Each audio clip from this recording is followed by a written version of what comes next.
Vamos a iniciar la sesión la clase, vuelvo a recalcar, son los derechos humanos. Comenzamos observando este breve video.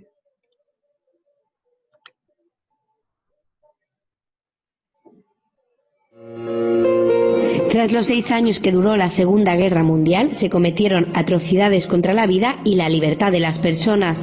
Para evitar que esto volviera a ocurrir, la Asamblea General de las Naciones Unidas se reunió el 10 de diciembre de 1948 en París para acordar y firmar la Resolución 217.3, con la que se aprobó la Declaración Universal de los Derechos Humanos, que recoge los derechos humanos considerados básicos. Los precedentes históricos de los derechos humanos se remontan a la Declaración Inglesa de 1689, las ideas de la Ilustración, la Revolución Americana y Francesa y la consolidación del Estado liberal. Estos hechos allanaron el terreno para el nacimiento de un texto definitivo que garantizase esas máximas de igualdad y libertad. La Asamblea General de la ONU, formada en sus inicios por 18 representantes de los Estados miembros de la organización, creó una Comisión de Derechos Humanos a la que encargó la labor de elaborar una serie de códigos y medidas para la defensa de los derechos humanos y las libertades. Dentro de esa comisión se creó un comité de redacción formado por 8 miembros, representantes de Reino Unido, Estados Unidos, China, Chile, Francia, Unión Soviética, Líbano y Australia, entre los que destacan Eleanor Roosevelt y René Cassin, entre otros, además de la intervención de John Peter Humphrey de Canadá. El proyecto de la declaración se sometió a votación el 10 de diciembre de 1948 en París, entre los 58 Estados miembros de la Asamblea General de la ONU. Finalmente fue aprobada con 48 votos a favor, 8 abstenciones de la Unión Soviética, Arabia Saudí, Sudáfrica y los países de Europa del Este y 2 ausencias en la votación. Desde entonces, ese día es la fecha en la que se celebra el Día Internacional de los Derechos Humanos. De esta manera nació la Declaración Universal de los Derechos Humanos, compuesta por un preámbulo y 30 artículos en los que se enuncian por primera vez en la historia de la humanidad los derechos sociales, civiles, políticos, económicos y culturales básicos de los que todos los seres humanos deben gozar. La Declaración Universal, junto con el Pacto Internacional de Derechos Civiles y Políticos y sus 2 protocolos facultativos y el Pacto Internacional de Derechos Económicos, Sociales y Culturales, forman la Carta Internacional de Derechos Humanos.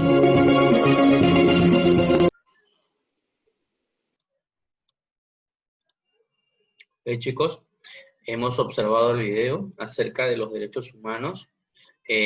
Damos la bienvenida también a los chicos que nos están acompañando. Chicos, no se olviden, por favor, de enviar sus nombres y apellidos, ¿ok? No se olviden de eso, por favor. Tienen que enviar sus nombres y apellidos, chicos, ¿ya? A ver, es necesario que hagan eso. A ver, de lo que hemos podido... estamos dándole paso a la señorita Rodríguez, que nos está acompañando. A ver, sobre el video te voy a preguntar, si tienes la respuesta, por favor, la puedes enviar, ¿ya?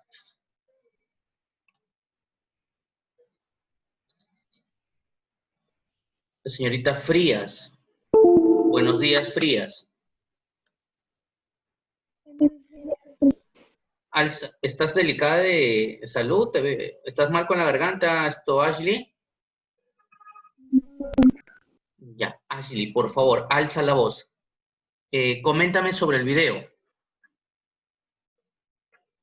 El video se menciona de la introducción de los derechos humanos a un día internacional y que en todos los países es especial y que todos tienen que gozar de los derechos. Nadie tiene que ser excluido de ellos.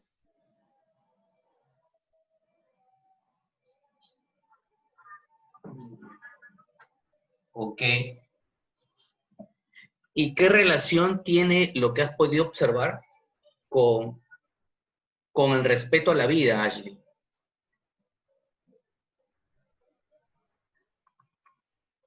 Que todas las personas tienen que respetar a los demás y tiene que haber como un amor por el país. de Ok, poder. muy bien, Ashley, gracias. Tenemos a ver, Edgar Basurco, buenos días. Buenos días, profesor. Buenos días. Por favor, hijo, coméntanos acerca del video. ¿Qué te ha dejado el video? ¿Qué has entendido?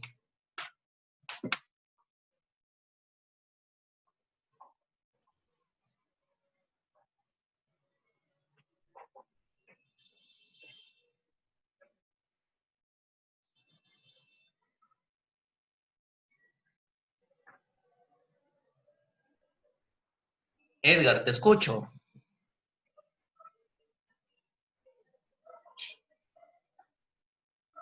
No se olviden, chicos, que pueden estar enviando sus respuestas por el mensaje.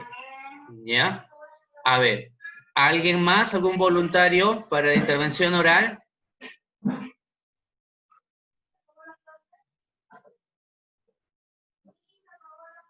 A ver, ¿alguien más?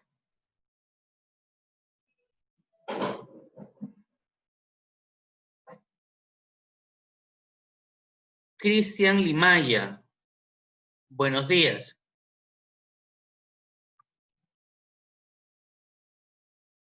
Cristian.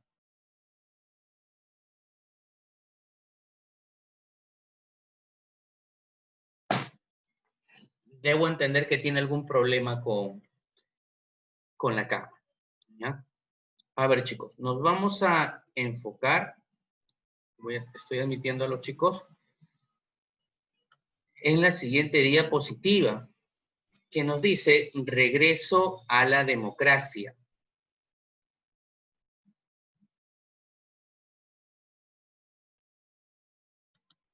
Ahí lo podemos apreciar. ¿Ok? Te dice, entre los años de 1977 hasta 1989, en América Latina retornamos a la democracia tras las dictaduras desarrolladas e implementadas en América Latina. Pero, ¿qué factores motivaron que se retorne a la democracia? ¿Qué cosa es lo que pasó? ¿A qué se debió? Bueno, tenemos lo siguiente. El primero, te dice, el fracaso de los programas económicos de las dictaduras militares. ¿A qué se entiende por esto?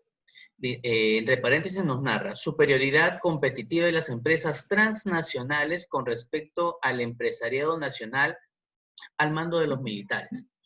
Recordemos, chicos, que cuando se implementa una dictadura, ¿okay?, que obviamente va en contra de la democracia, y nosotros sabemos que en un sistema político democrático, y lo primero que rige son los derechos.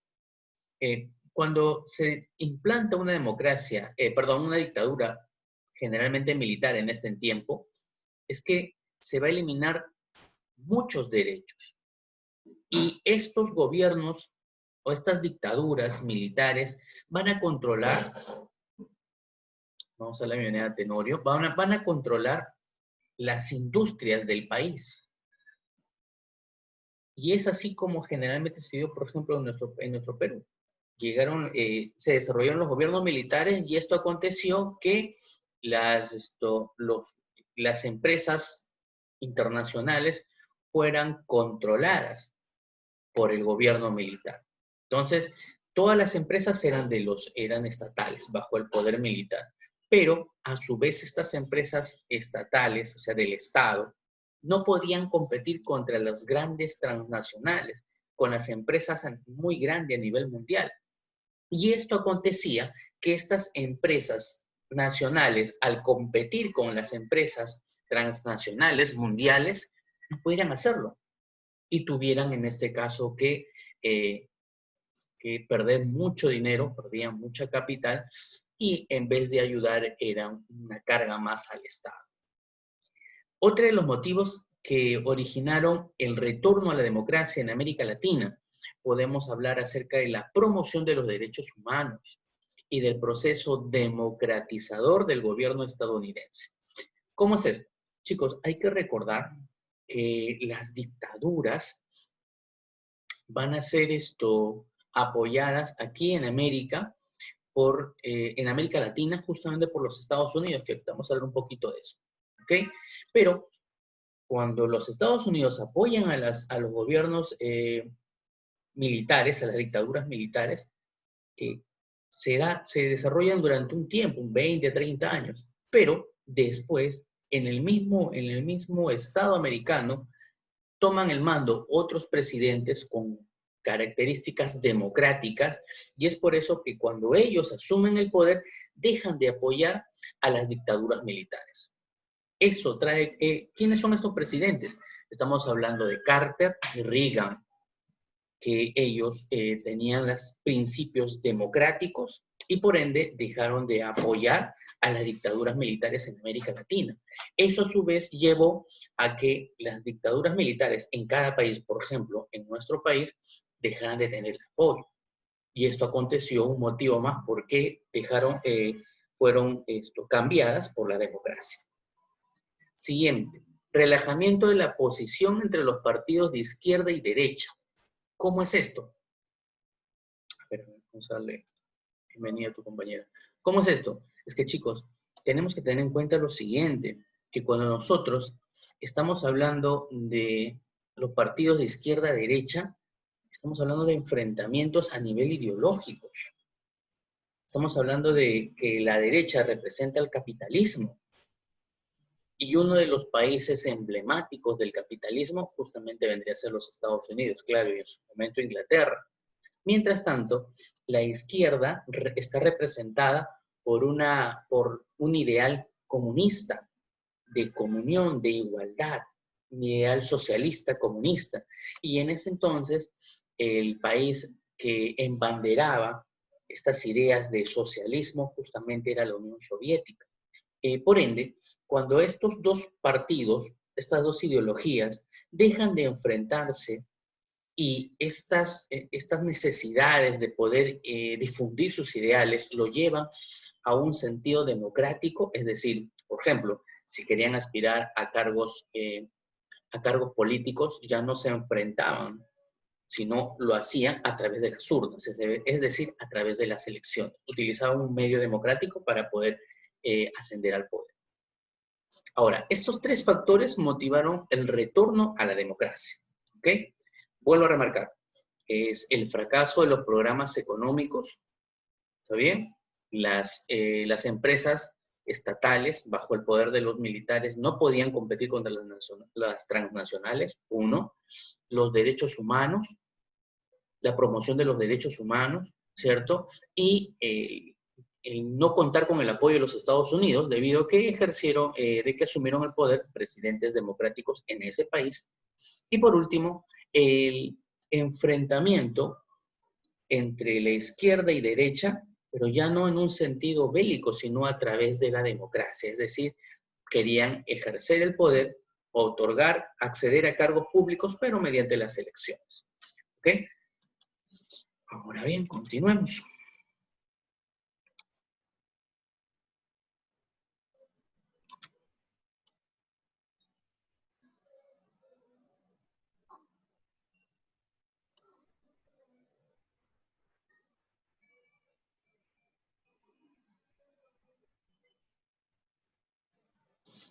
Esto es justamente lo que estamos hablando, ¿ves?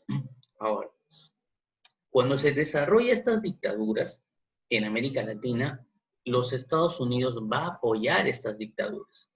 Pero recuerden, como ya mencionamos de manera general, que en este entonces, en este marco, tras la Segunda Guerra Mundial, había dos potencias que se enfrentaban. ¿Cuáles eran?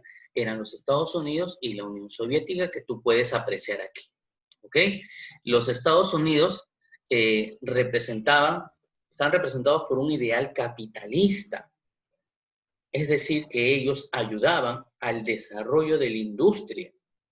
Ayudaban bastante a los capitalistas, que eran estas personas que tenían uso de dinero, tenían mucho poder, mucho dinero, e invertían en la industria. Mientras tanto, en la Unión Soviética, el sistema ideológico era diferente. ¿Por qué? Porque aquí se tenía en cuenta bastante lo que es el socialismo, que era la igualdad, buscaba una repartición de bienes, pero dentro de este principio no existía la propiedad privada. Es decir, que para todos era por igual.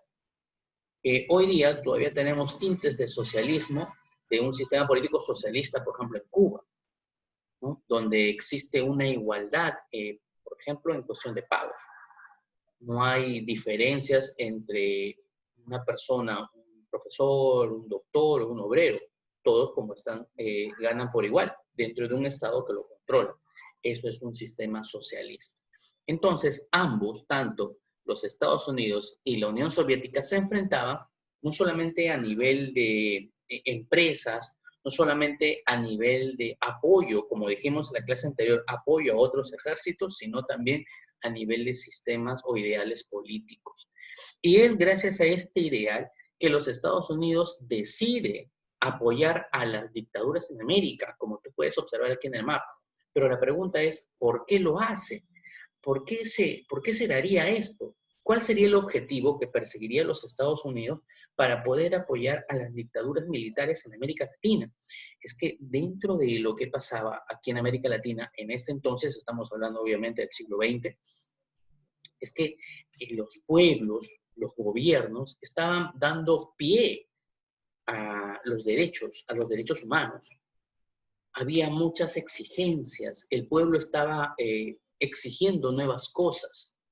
Y dentro de ese cambio, de esa exigencia de derechos, también en algunos lugares de América Latina se tenía en cuenta lo que era el socialismo soviético. Es decir, que todos deberían tener por igual y que el Estado debería ejercer control sobre todas las empresas. Esto estaba calando en América Latina. Es por eso que los Estados Unidos deciden intervenir. ¿De qué manera lo hacen? Apoyando a los militares para que ellos, a su vez, dieran un golpe de Estado a los presidentes democráticos y los sacaran del poder. ¿Ok, chicos?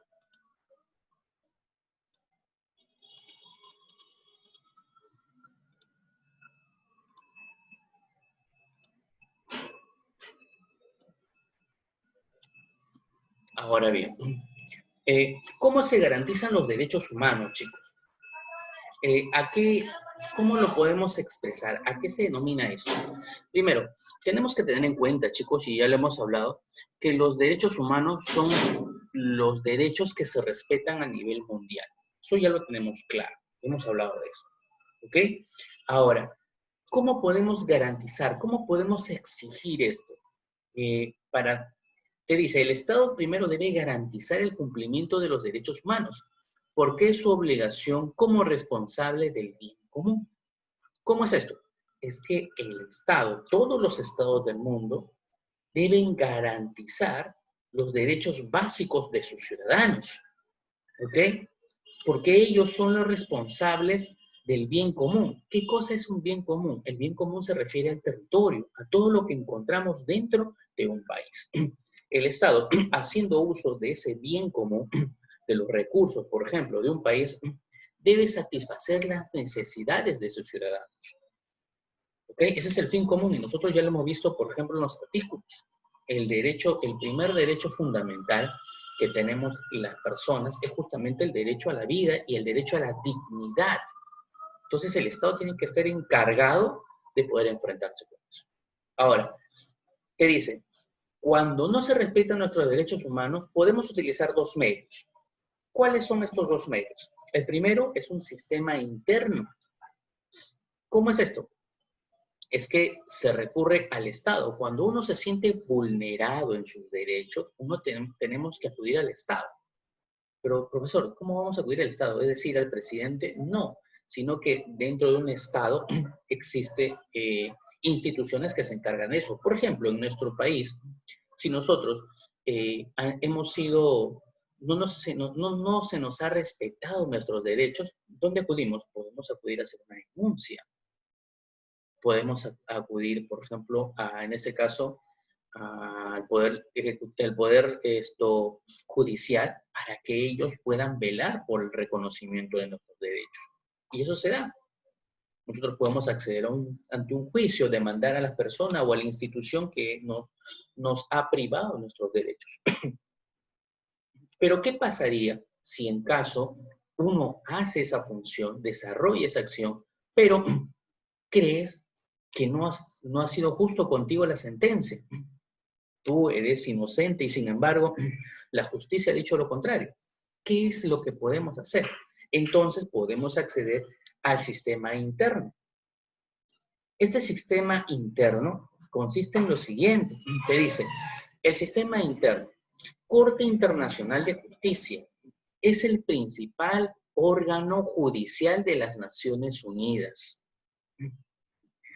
Recuerden que esta Corte Internacional de Justicia pertenece a las Naciones Unidas. Fue establecida en el año de 1945 en La Haya. ¿Dónde es La Haya? ¿Qué cosa es? Es una ciudad que pertenece a los Países Bajos. Los Países Bajos también nosotros lo conocemos como Holanda. ¿Okay? Y es en este país donde se encuentra La Haya. Es en este lugar, a su vez, que encontramos esta institución, que es la Corte Internacional de Justicia. Te dice, sus funciones principales son resolver por medio de sentencias las disputas que le someten los estados. Seguramente recordarán ustedes, chicos, que nuestro país ha estado justamente acudido a La Haya, a la Corte de La Haya. Te acordarás por el problema limítrofe que teníamos con Chile. ¿Cierto? Y este juicio ha tardado un montón, te acordarás. Pero la resolución salió. Y los países que forman parte de la ONU tienen que respetar estos derechos. Antes que se me vaya la idea, uno de tus compañeros me preguntaron, profesor, ¿qué pasaba si un país no cumplía con las ordenanzas de la ONU? Por ejemplo, si forma parte de la ONU, recibiría una sanción. Y recordemos que la ONU es un conglomerado de países, ¿cierto? Entonces, cuando un país no cumple con por ejemplo, un acuerdo establecido, entonces se merece una sanción, de acuerdo a las características de esta acción. ¿Ok? Siguiente. Fabiana Garayar. Bueno, buenos días, Fabiana. Hay que tratar, hijita, de ingresar un poquito más temprano, ¿ya? Por favor. Nos hemos quedado, ya. Pero, chicos, la Corte de La Haya también ve casos personales, en el cual creen que no se ha actuado de manera adecuada. Y seguramente tú recordarás que uno de los casos que todo el Perú estaba siguiendo con respecto a este juicio, era justamente con este jugador peruano que lo sancionaron para que no jugara. Justamente te acordarás que habíamos clasificado al último mundial.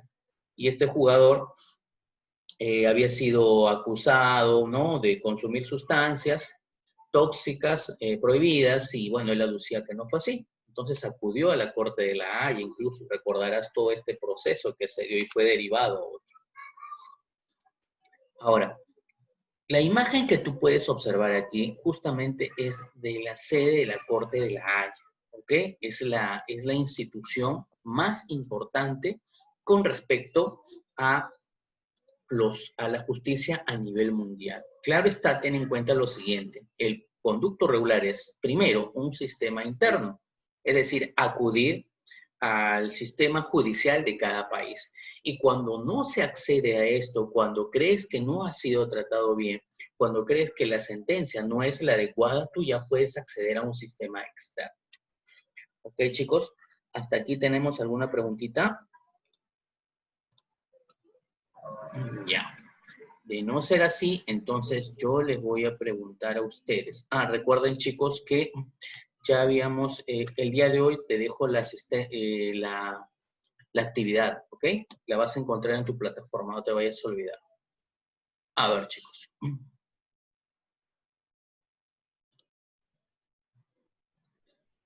Ashley ya participó.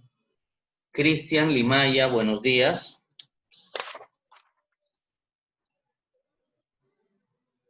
Cristian Limaya, buenos días. Buenos días, profesor. Buenos días, amigo. Cristian, por favor, define ¿A qué se denomina derechos humanos?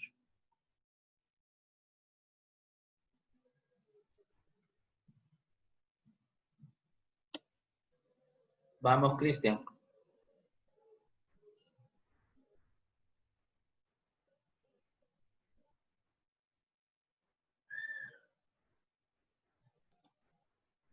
A ver. Cristian, ¿puedes ver la pantalla?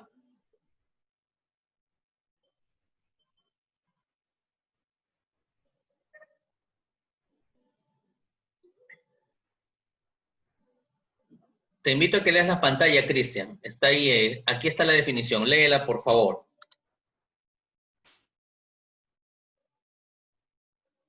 Son derechos inherentes a todos los seres humanos, sin distinción alguna de nacionalidad, lugar de residencia, sexo, origen nacional, técnico, color, religión, lengua, condición. Ya.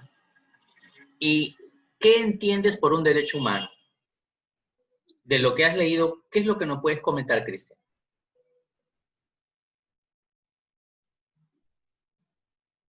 Vamos, Cristian, vamos, hijo, antes que nos gane el tiempo, ¿ya? Para que no te quedes sin nota, hijo.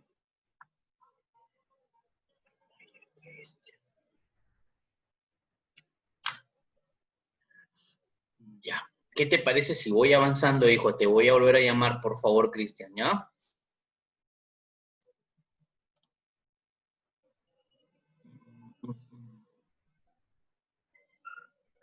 Jeremy Alca, buenas tardes. Jeremy Alca, buenas tardes. Ya, muy bien, ya. Jeremy, ¿no tienes audio?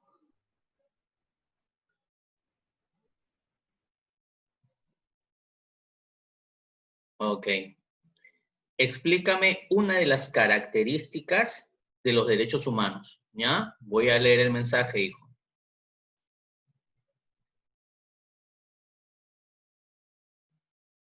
Edson Villanueva, buenas tardes. Edson Villanueva, buenas tardes.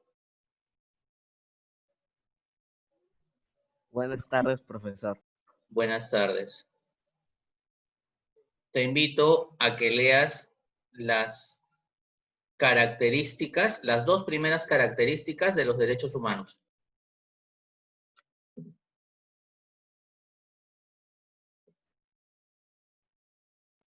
Los derechos humanos son universales, lo que permite que todo ser humano, sin excepción alguna, tenga acceso a ellos.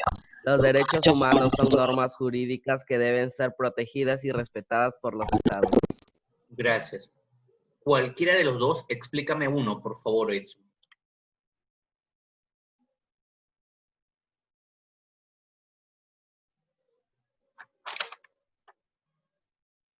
La primera característica, que no importa en qué país esté o en qué lugar, que sus derechos se deben respetar. Que sus derechos se deben respetar, ¿a eso te refieres? Sí, Nómbrame un derecho que es universal. Un solo derecho. ¿Cuál sería? el derecho a la vida. Bien, gracias. Gracias, hijo.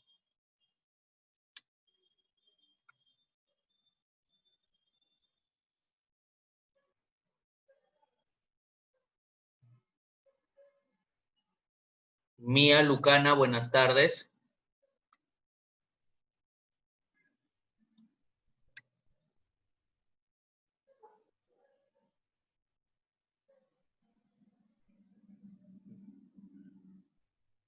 Mía Lucana, buenas tardes. Estoy llamando, ojo, ¿ah?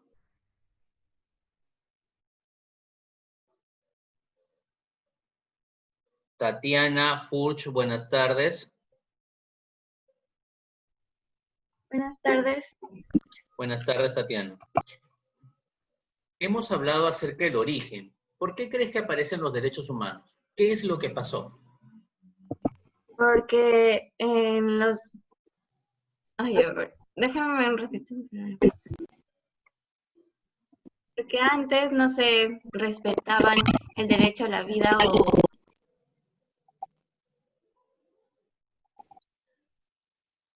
Tatiana, ¿puedes observar la pantalla? ¿Estás viendo la pantalla? Sí. Ya. Esas tres actividades, te ayudo. Revolución Gloriosa, la independencia de los Estados Unidos y la Revolución Francesa, ¿qué relación tendrían con los derechos humanos?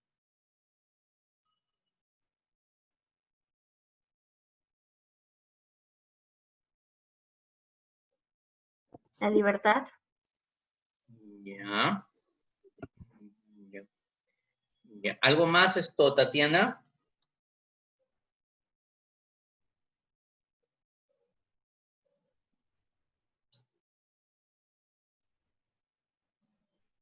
Te voy a volver a llamar, ¿ya? ¿Algún voluntario antes que me gane el tiempo?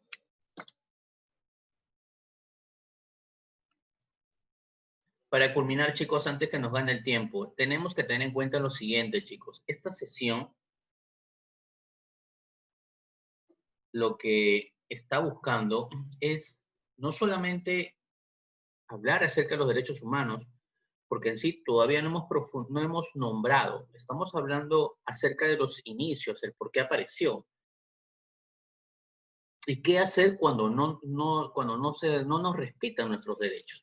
La siguiente sesión ya vamos a desarrollar los derechos tácitamente, pero lo que nosotros tenemos que entender en esta primera parte es por qué aparecieron, qué sucedió, qué sucesos originaron no solamente la aparición de estos, porque la aparición de estos derechos, porque en sí los derechos habían aparecido ya, pero de manera esporádica, de diferentes maneras.